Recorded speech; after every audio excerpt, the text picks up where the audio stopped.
Welcome to my iconic Halloween special. I've talked about this a little before in my 0.9 and artwork tier list videos, but I'm not a big fan of the DC20 Witch Subclass. Right now the Witch is based around curses, and I don't think that it's wrong that it was taken in that direction. If the fantasy had to be narrowed down to a single thing, then focusing on curses makes a lot of sense. Plus, DC20 was originally going to have a cursed class, so it's nice that there's a subclass based around curses for people that still want some of that flavor. However, witches across fiction vary a lot. And I felt a bit disappointed how the subclass only focuses on one thing, especially after I saw the witch artwork. Don't get me wrong, it looks great, S-tier design, but she has a black cat. Well, mechanically there's nothing really related to that. Maybe it'll make sense later, but seeing this just makes me wish that there was a familiar option built into the subclass. So I decided for this iconic Halloween special, I'll try my hand at remaking the witch into my ideal witch subclass. I'll start off by reading through the homebrew, then afterwards I'll elaborate on certain things. Witchery Studies. You are particularly knowledgeable about two unconventional magical studies known as Witchery. Choose two Witchery Studies listed below. Botanical Witchery. Botany Witching. You have advantage on survival checks made to forage. You gain 1 trade point to use on Herbalism or Nature, and you learn the Druidcraft Cantrip. Natural Rituals. You learn 2 Primal Rituals of your choice, and you can use Ritual Caster to learn Primal Rituals instead of only Arcane Rituals. Brewing Witchery. Alchemical Brewer. You gain 1 trade point to use on Alchemy or Brewing. Witch's Homebrew. You can spend 1 AP and 1 MP to magically mix a micro-sized container filled with liquid that you're touching, making the liquid into a witch's brew of your choice. The witch's brew loses its magic when you complete a long rest. A creature can use the object action to drink a witch's brew, administer it to a willing creature within one space, or throw it.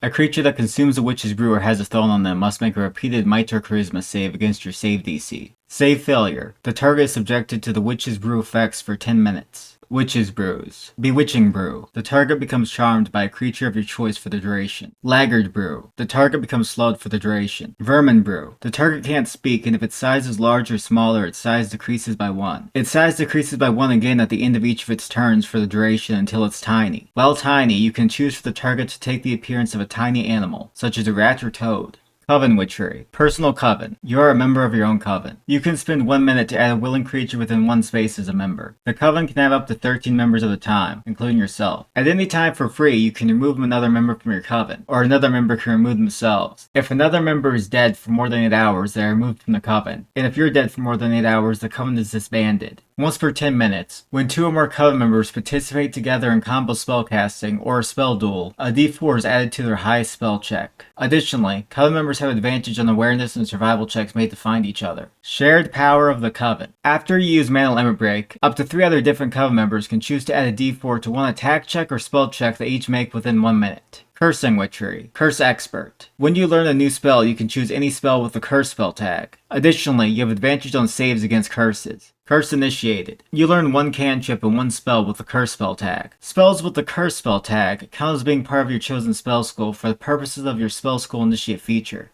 Demonic Witchery. Demonic Communion. You can spend 10 minutes attempting to magically contact a type of fiend, such as Collector, Demon, or Valor, or a specific fiend that you know the name of. If a fiend chooses to answer, they appear as an apparition that is only able to speak, see, and hear. You or the fiend can choose to end the demonic communion at any time. Additionally, you gain 2 language points to use on Fiendish or another language of your choice. Sacrificial Substitutions. When creating an arcane sigil, or casting a spell affected by Mana Limit Break, you can spend up to 1 HP in place of 1 MP. It can be your own HP or the HP of a willing creature within one space. The total amount of HP and MP spent can't exceed your mana spend limit. Familiar Witchery. Witch is familiar. You learn the Find Familiar spell. Familiar Sigil. While you're within the area of an arcane sigil, if you cast a spell from your familiar space, you'll still gain the benefits of the arcane sigil. Additionally, while either you or your familiar is within the area of an arcane sigil, your familiar has advantage on mental saves. Esoteric Knowledge. Flavor Feature. You have advantage on checks made to learn or recall information closely related to your chosen witchery studies, such as in the following examples. Botanical. Identifying types of plants, uses for them, the cause of wilting, etc. Brewing. Identifying potions, brewed drinks, ingredients commonly used in them, etc. Coven. Recalling the history of covens, what they typically do, notable people within them, etc. Cursing. Identifying curses, curses affecting a creature, curses on an object, etc. Demonic. Recalling information about fiends, history involving them, their typical dispositions, etc. Familiar. Recalling information about familiars, their origins, magic used to summon them, etc.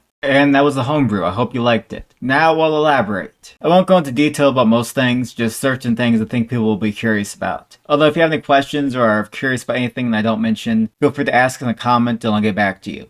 For the flavor of the subclass, since this homebrew isn't only associated with curses, I'm imagining that witchery is just a broad category of unconventional magical studies, and people who study them are known as witches. It's unconventional in the sense that you're probably more likely to learn witchery from a small local coven or a random hag in the woods than from a magic school, and most other wizards would probably find it to be unusual. For the mechanics of the subclass, I know I wanted to have a list of options that you choose two from, kinda like favorite train or the spellblade disciplines. That way it'd be customizable enough so that most people can play the type of witch they're imagining. However, I limited myself to only making 6 witchery options, since 6 felt like a witchy number, and anything beyond that would probably feel like too much for a singular subclass to have. So there are some things associated with witches that I didn't include, but even if there aren't specific options for what you imagine a witch to be, I think it's broad and witchy enough to where you can make it work, assuming you just really want to play as a subclass called a witch. And with Witchery Studies, as you saw, each witchery has 2 features. The first feature is either meant to be a flavorful ribbon feature, or a feature that sets up the second feature. And the second feature is meant to be the main strong feature. I also made sure to have the second feature be connected to a wizard class feature, since I didn't want it to be possible to make a witch that was completely disconnected from wizard. Brewing Witchery is somewhat of an exception, but since you have to choose 2 witchery studies, I'm fine with it. And for the actual individual witcheries, Botanical Witchery is the option which I consider to be the most neutral. I think it can fit with a lot of witches across fiction. I'm happy with it, though I don't know how strong the natural rituals features are going to end up being. In the Artificer magazine, rituals lean closer to being like utility cantrips and less like full spells. Plus, I believe it was mentioned that spells and rituals will end up being learned separately in the future, so I think this is a reasonable feature, but right now I don't know what any primal ritual will look like. Brewing Witchery is the witchery of potion making. However, I left it a bit open so that you can flavor it as making magical alcohol if you want. My reasoning is that I liked Brewing Witchery as the name, but since brewing is an alcohol trade, it'd feel weird to call it brewing and not have that trade be involved at all. And I also didn't like having alchemy as the only option to spend your trade point on, so I decided to have Alchemical Brewer give the choice of either alchemy or brewing. Plus, I feel like the optional weirdness made it feel cooler and more witchy. Witch's Homebrew's wording is sort of a combination between the Monster Slayer's monstrous concoctions and the Artificer's spell potion and spell bomb infusions. I hope it makes sense how I worded it. And for the Witch's Brews, Bewitching and Vermin are taken from the current Witch's Hex enhancements, except I made them into brews and changed them slightly. With Bewitching, you can choose who the target is charmed by, which sort of gives it a love potion vibe, which to me feels very witchy. Vermin had the DC tips sort of added into the text, and since the duration of brews is 10 minutes, you can actually use the Vermin brew on allies for spying and such. Laggard is a bit of a standard option, but I just wanted something basic and reliable. I thought about taking inspiration from the Reaping life hex, but that didn't feel like it'd work as a brew to me, and if I did make it into one, then I would be extremely hesitant with having the brew duration be 10 minutes. So I think Laggard was the right choice. Coven Witchery is one of my favorites. But if you decide not to take it, you can still say that you're part of a coven in your backstory. Not taking it just means they don't have your own personal coven. This is sort of true with other witcheries too. Like if you don't take Brewing Witchery, you might still be experienced with alchemy or brewing, but you just didn't thoroughly study the specific witchery way of doing it. With Shared Power of the Coven, I imagine the flavor being that other Coven members can tap into some of your excess power to empower themselves. Originally, I was going to have you choose a Coven member to give a help die to, but choosing who you give it to didn't feel like it gave Coven energy to me, so I eventually changed it to what it is now, where any 3 Coven members can choose to tap into your power. Cursing Witchery is fairly straightforward. It's very close to the cursing part of the current witch, except I reworded it a bit, added advantage against curses like the Orc Zero Cost trait, and gave it a cantrip. Curse Initiated is meant to mirror Spell School Initiate. Demonic Witchery I thought was important to include since witches are associated with demons fairly often. Usually in a worshipping sort of way, but in this case this is a wizard subclass so it's meant to be the study of them. Unless you want to flavor this worship of course. Demonic Communion might be one of the coolest homebrew features I've ever made, though it's absolutely a roleplay feature. If you try to commune with a powerful demon, they might not answer since they don't like to pick up calls from unknown numbers. Or maybe they do answer and they agree to make some kind of deal and share their knowledge with you if you agree to help them in some way, and then it leads to a whole subplot. Its usefulness depends on how much you and your GM want to lean into it. In most cases, I wouldn't expect it to do much of anything, but the important thing is that I think it's really cool. You also get some language points so that you can learn Fiendish, though Fiendish is only a recommendation, you can technically learn whatever language you want. Sacrificial Substitutions is a feature that I felt like someone could learn through the study of demons. It's similar to the Warlock's Life Tap, but there are enough subtle differences to where I feel it's distinct and witchy.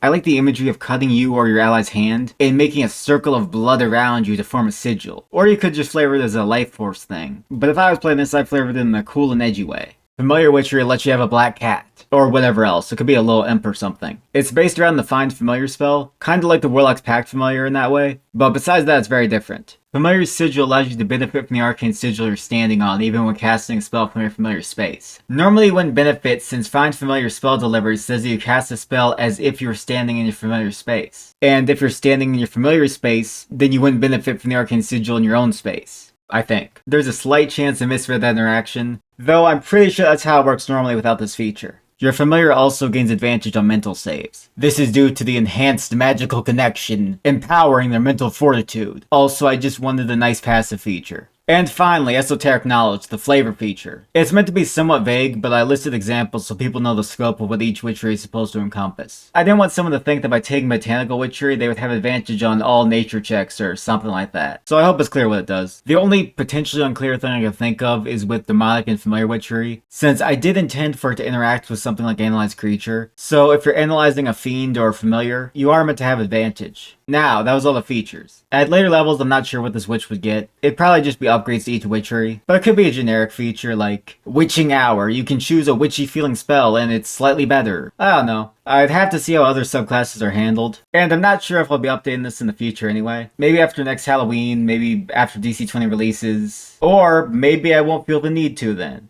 Hey, if anyone on the DC20 team wants to take any of this or be inspired by it, you have my full permission. I won't even ask for $100,000 this time. Do whatever you want with it. Alright, that's everything. Again, I hope you liked it. I'm not completely sure how balanced the subclass was, but just focusing on the main features, I don't feel it's too unreasonable. But you could also comment your balancing thoughts if you want. By the way, shout out to Chimney Swift's Attack of the B-Team series, because without that series, I probably wouldn't care about witches nearly as much. I did a rewatch of some episodes recently, and it's still really good. Okay, goodbye. And happy Halloween! Or should you do like a witch laugh? I don't know.